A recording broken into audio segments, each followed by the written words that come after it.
So we just talked about what these different voices of wisdom and persona sound like in our head. Most religions label these voices as the voice of ignorance and the voice of goodness. Let us in this video bring a little more color to what these voices sound like, feel like, look like in our head. So these voices can take the sound of thoughts or some chatter, like you literally listen to voices in your head. They could be images, they could be visions, and many different things these inner conversations can take the form of. And it depends person to person. Some people are more auditory, some people are more visual, and so on and so forth. So let me share some examples of some of these conversations that happen in my head when I act, how I act and respond. So what often happens with me is when I'm in a meeting and I have a sense of, I know what is helpful at this point. So there's this little voice in my head that says, oh, I know how that should be done. And then there's another voice. You think you are more experienced, you think you know better than all these more experienced people in the room around the table.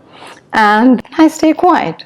And then the voice of wisdom acts and comes up and says, well, so what if you're wrong? At the most, what will happen? They say, oh, your idea is not worth it, but at least I have put it in place because I have had experience before when I've listened to this voice and the opinion that I have had to express, the solution that I have brought in is found to be valuable. And I had an example of it just last week. We were working with senior team and they asked us to create a purpose statement.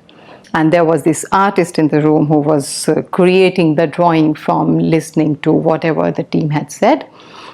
And there was a picture of family on the side. And we were all gathered around this picture and everyone was giving their inputs. And the little voice in my head said, that family needs to be in the center of the globe. And the other voice said, oh, you think they don't know that? Yet I took the courage. Remember we talked about courage? So I took the courage and said, what makes sense to me is we put this family in the middle of the globe right here, and then these picture pieces go there.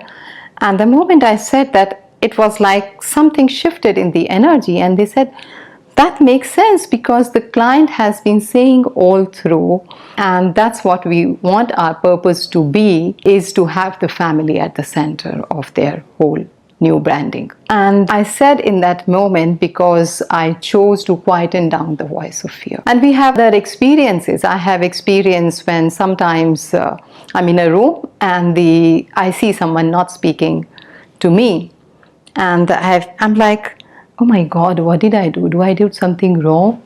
Did I say something? Are they upset with me? Sometimes I just get a call and I see a missed call from someone I have worked with in the past, maybe in recent days, and then I'm like, oh my God, why did they call me? They never call me. So there are all these voices of fear, of judgment that make us contract. And when we contract, what possibility do we have of moving into new areas of growth? How do we recognize these voices of fear? They look a little bit like assessment. You always do this.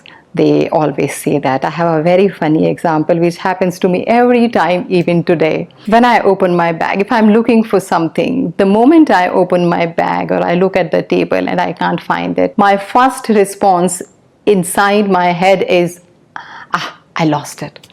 I forgot it there. It's never even happened, and still I have this fear. Maybe once or twice I forgot something at a place. Because I travel so much, I open my purse to look at my phone, to find my phone, and I don't find it. My first instinct is, oh my God, I left it at the coffee counter. Oh my God, I left it at the hotel. And what I have started doing of late is the moment this voice comes up, I tell the voice, let's not make a quick assessment. Let me at least look. And when I look from a calm state, I find it's there, right there. So what do these voices do is they bring up some emotion in us. And emotions is what we talk about in the next week's session. Your work for this week is to be aware of, bring into your awareness, what are the different conversations you have in your head? What form do they take? Do they look like images? Do they look like, are they thoughts? And how do you hear them? How do you recognize them? Even how often are you even aware of these inner conversations that are driving your outer actions? And when you have this awareness, just begin to get a sense of, once you have the awareness, what happens then? How are your actions, your outcome influenced just with the awareness that you now have of your inner conversations?